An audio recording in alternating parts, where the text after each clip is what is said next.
튀르키예와 시리아, 기적 같은 생還소식은 점점 줄고 이제 얼마나 많은 죽음이 건물 더미 아래 묻혀 있을지 전 지구촌을 안타깝게 하고 있습니다. 이번 지진 상황 김명섭 KBS 해설위원과 종합적으로 짚어보겠습니다. 자, 오늘 김 의원 출연의 의미가 더 있는 게 김 의원이 10여 년 전에 튀르키예 지진 때 직접 현장 취재를 했었죠. 그때는 어땠습니까? 제가 간 거는 이제 12년 전, 2011년에 튀르키예 북동부의 반이라는 지역이 있습니다. 네. 그 당시 한 일주일가량 머물렀는데 규모가 7.1, 이번보다는 좀 작고요. 네. 그 사망자가 600여 명, 부상자가 한 4천여 명으로 기록된 걸로 지금 기억하고 있습니다. 네, 그때 한 일주일 정도 머무르셨다고 했는데, 자, 그 참혹한 현장을 직접 경험을 하시고 특히 이번 지진 보면서 느낌이 남다를 것 같아요. 그때 또 이전과 비교를 해도 이번 피해는 정말 심각한 거죠? 그 이전에 이제 피해 규모가 컸던 게 반 지진 12년 전, 그러니까 1999년에 이스탄불 동쪽 70여 킬로미터 떨어진 데 이스미트라는 지역이 있습니다. 거기서 규모 7.6, 7.6에서 뭐 7.8이다 이런 여러 가지 이제 관측이 있는데 그래서 이스탄불이라든가 주변 도시들이 초토화됐어요. 근데 이번 지진하고 이제 잠깐 그래픽을 보시죠. 이번 지진하고 비교를 해 보면은 이번 지진은 규모 7.8에 이어가지고 7.5가 이제 9시간 이후에 발생했죠. 그러니까 그때보다 최소한 2배 이상 타격이 컸는데 현재 사망자가 4만 1천여 명이 되고 있어요. 매몰된 사람들까지 고려하면은 최소 1.5배에서 많으면 2.5배. 그럼 6만에서 한 10만 명까지 된다는 건데 이러면 역대 최대의 사망자 피해다 이렇게 말씀드릴 수 있습니다. 이거 워낙 지진 규모가 컸기 때문이기도 한데 그곳이 지질학적으로도 그렇게 위험했던 곳입니까? 이번 지진 단층이 이제 튀르키예 동남부 지역이에요. 튀르키예와 시리아 국경지대인데 제가 예전에 2012년에 그러니까는 2011년 뒤에 시리아 내전 1년 뒤에 이제 국경을 넘어서 탈출하는 시리아 난민들을 취재하고 제작하는 프로그램을 이제 만들려고 갔는데 그때 언덕들이 굉장히 많더라고요. 그리고 그 당시에는 그 큰 현대식 건물들이 없었는데 이번에 보니까 현대식 건물들이 많이 무너졌더라고요. 그때 당시에 이제 국경지대 주민들한테 제가 취재 도움 많이 받았는데 그분들 생사가 정말 궁금합니다. 따로 연락할 길도 없어 보일 것 같고요.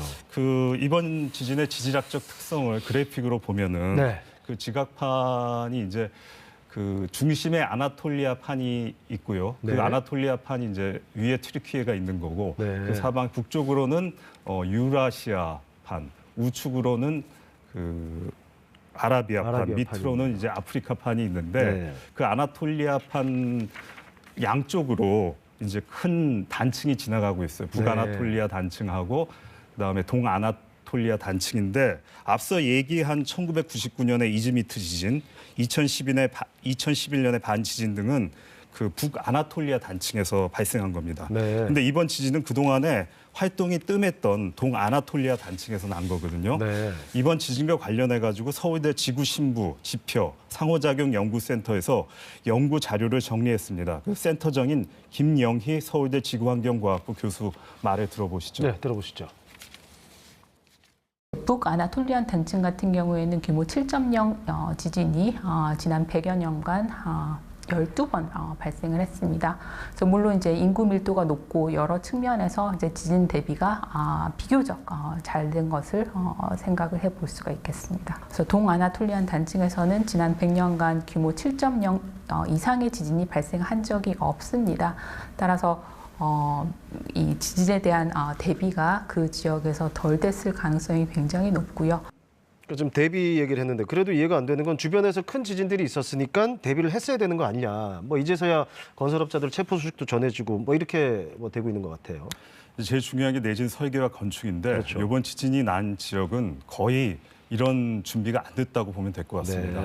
그 여력이 있었는지 모르겠는데 이번 튀르키예 정부가 지진이 난 직후에 무너지지 않는 건물에 대해서 긴급 현장 점검을 했습니다. 안전 점검을 했는데 10%는 당장 철거를 해야 되고 나머지 건물들도 상당수는 그 또 지진이 오면은 그 여진 포함해가지고 무너질 가능성이 높다는 겁니다.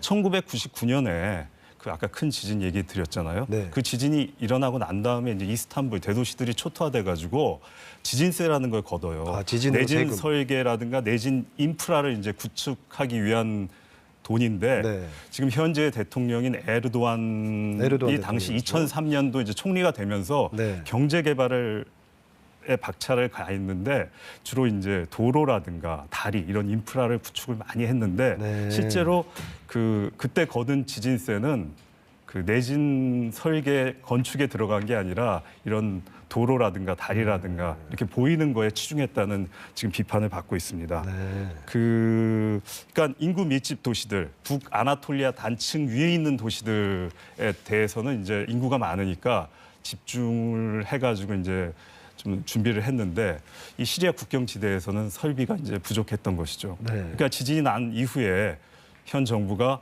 그 부실 시공을 이유로 이제 건설업자들을 갖다가 이렇게 많이 체포했는데 사실 그 정부라든가 지방 정부가 몰랐겠습니까? 그렇죠. 여태까지 묵인해 주다가 이번 피해의 원인을 이 사람들한테 이제 돌린다는 그 비판도 많습니다. 그래서 현지에서 지금 현 정권 집권한 정부에 대한 불만이 크다 이런 얘기가 나오는 거군요. 문제는 여진입니다. 앞서 언급도 했지만 7.0 규모로 여진이 또 있을 수 있다 이런 얘기도 있잖아요. 그제 이제 미국 지질조사국이 이제 발표한 자료인데 네. 현재 그 5.0 이하의 여진은 계속 발생하고 있습니다. 문제는 7.0이라는 건 이제 그 이상의 지진이 올 경우에는 또 다른 큰 피해가 올 수가 있거든요. 네. 근데 현재 미국 지질조사국이 얘기한 자료에 의하면은 한 최대 10% 정도 가능성이 있다 그래요. 네. 미국 지질조사 보고서 관련해 가지고 김영희 서울대 교수가 다시 설명을 드리겠습니다. 네. 지금 지진 발생하고 나서 시간이 많이 흘렀습니다. 그래서 앞으로 더 큰 지진이 발생할 확률은 거의 희박하다고 보고요. 하지만 규모 7.8보다 작은 지진이 발생할 확률, 그 7.0대의 확률은 한 5에서 한 10%의 가능성은 남겨 있죠. 가능성은 낮지만 상당한 규모의 지진이 온다는 그 최악의 상황에 대비를 해야 되고요. 그래서 이 튀르키예 정부도 이제 매몰된 구조자 이제 색출 구조자보다는 네. 이미 생존한 매몰되지 않은 생존자들을 안전을 지키는 정책으로 지금 전환을 하고 있습니다. 그래서 2차 재난에 노출돼 있다고 하는데 거듭 얘기하고 있지만 좀 짧게 정리를 해보면 이분들이 지금 가장 우선적으로 필요한 게 뭐가 있을까요? 난방입니다. 난방이 가장 겨울이기 큰 문제군요. 때문에 영하 5도 이하로 떨어져 가지고 네. 근데 집이 무너지지 않았어도 들어가 살 수가 없어요. 그렇겠네요. 무너질 수가 있기 때문에. 그다음에 물, 식료품인데 지금 추가로 지금 준비해야 되는 게 의료팀입니다. 네. 전염병이 돌 가능성이 굉장히 높거든요. 네. 그렇다면은 이게 튀르키예 정부가 자체적으로 준비를 할 수가 없어요. 국제적인 지원, 국제적인 공조가 상당히 필요합니다. 네, 알겠습니다. 이 비극 우리도 지속적으로 관심 갖고 최대한 도움이 될 수 있는 보도를 해야겠다는 생각도 해봅니다. 김명섭 해설위원이었습니다.